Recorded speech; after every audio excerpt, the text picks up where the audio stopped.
Hey everyone, welcome to another TWM12 video on War Thunder. First off, I'm starting, well, it's going to be a review on this STRF90C, or CV94. There's loads of names for it, couldn't really give a fuck what they call it. But first thing I want to do is show off a feature I was asked to in a comment by someone who watched one of my videos. They wanted to see where the ejection of the shell was, which is actually pretty cool in this tank. So as you can see, the shell, it is ejected from the top through that wee clip area, which is pretty cool. It really is. It's a pretty awesome feature. Now, it was probably quite loud out there because of where it was, so I just wanted to show that wee feature quickly, and we'll head back to hangar to talk about the tank a wee bit before I get into some gameplay while I'm talking about it. So I've heard a lot of comments about this tank being overpowered, broken, unbalanced. It's a tough one to say about this tank. A lot of its things don't actually work as intended, especially its composite armor.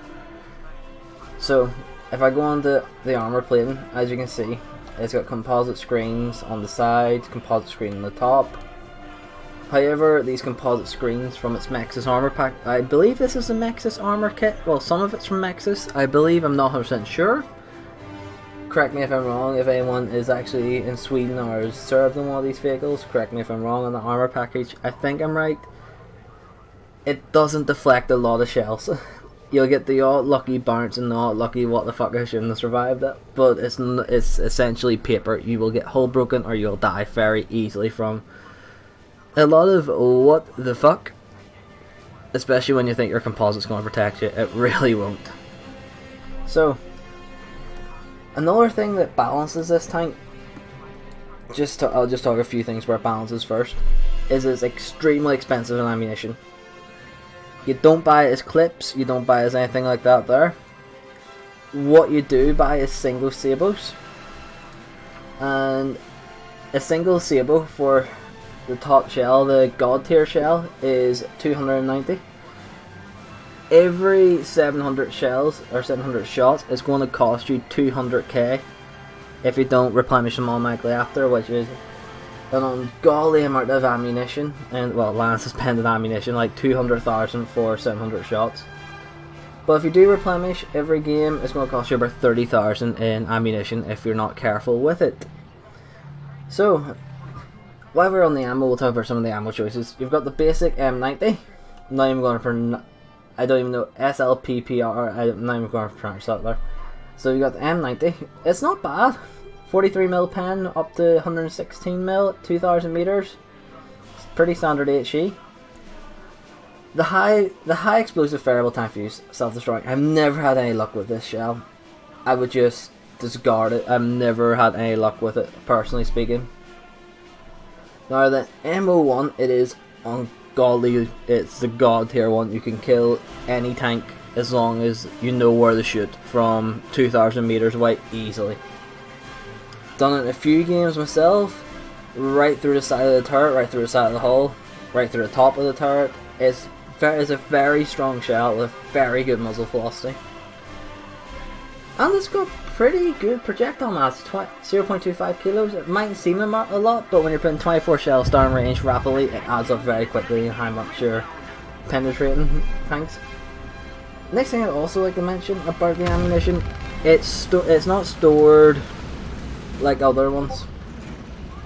It's not in clips, it's in a belt. Oh, sort of like a belt feeding mechanism. Every 24 shots you need to spend time letting the ammo replenish in the first stage. If you don't, you're going to have a really shit time with this autocannon. You really need to let your ammo replenish to make sure this autocannon is playing as effective way possible. So, I'll show you what I mean. All your stage ammo is still stored here, which will fire off. You have 24 shots. So all the additional ammo needs to be replenished into this first stage storage area, which will allow it to fire off quite rapidly. If not, you're going to suffer. You really will suffer. Anyways, enough about the ammunition, the boring stuff. So, the first big pro of this tank is the fire rate of that 40mm. It's outstanding, it really is. 0.3 seconds, just rapidly bang bang bang bang. You can kill tanks very easily. Its accuracy up to about 1600 meters is pretty accurate, but begins to really suffer over 1600 meters. But you put that many shots, it doesn't really fucking matter unless you're that short for lions like I am at the minute. But it's still worth it, it's still a great tank. Next thing to talk about is, well, the armor is abysmal. There's no really point in talking about the armor. You're going to die if you get hit or sneezed on or looked that funny. It would be nice to see the composite armor work as intended to defend against ATGMs, heat rounds, but most people are fine APDFS, so it doesn't really matter. Though I would say this here, with the composite screens, this tank should be able to bounce 30mm rounds and survive them. However, it doesn't at 1000 meters, so that might be something that needs to be looked into in regards to the development of this tank.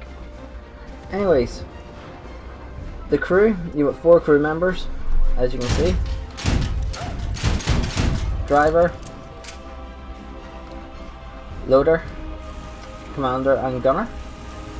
And rolled homunculus, well, it's got a bit of a protective crate to try and increase crew survivability if the engine gets set on fire. It works, but it doesn't work. It's not. You can stay burning for quite a while on this tank, thankfully. It's not the heaviest tank. It's only 28. Well, it's not. I shouldn't even call it a tank. It's an infantry fighting vehicle or combat vehicle 90 variant. But it's about 28.5 tons, as it says. Engine power, it's not bad. 1049 horsepower, 2100 RPM, not bad at all. But its max speed is 77 kilometers an hour. I rarely reach above 60 in this vehicle, so I'd have to say you probably need to be going downhill or across something really flat to get that there area. So, playstyle of this tank is pretty simple. Boom, zoom, and well, use close quarters battle to your advantage. Pop out behind tanks, pop out to the sides of them, sneak around the flanks, scout. On open maps, stay hidden. Take sniping shots. You have the penetration for good side shots and side kills. You really need the flank in this tank for it to be truly effective.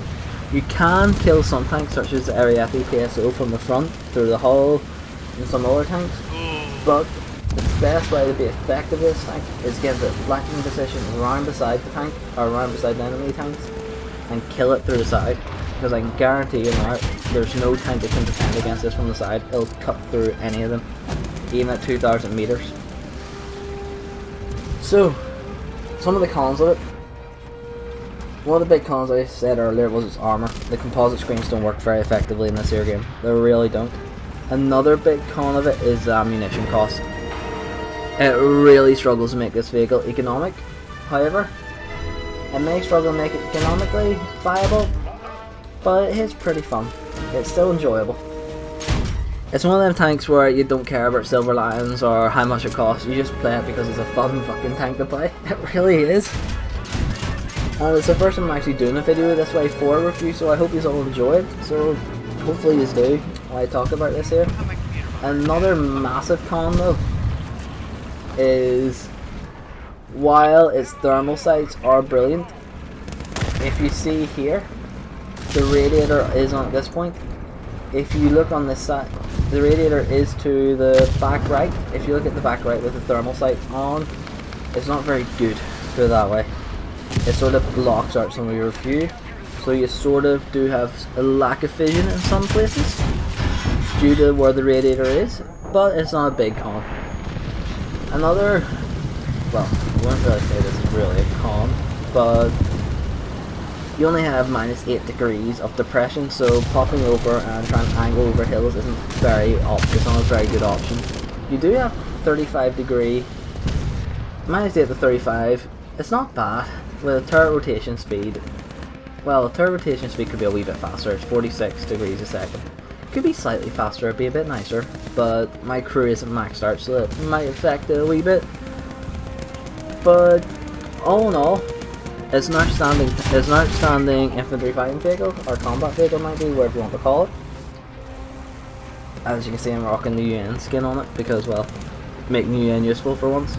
Enough of them political jokes, but I would definitely recommend it. It's a fun IFV to play.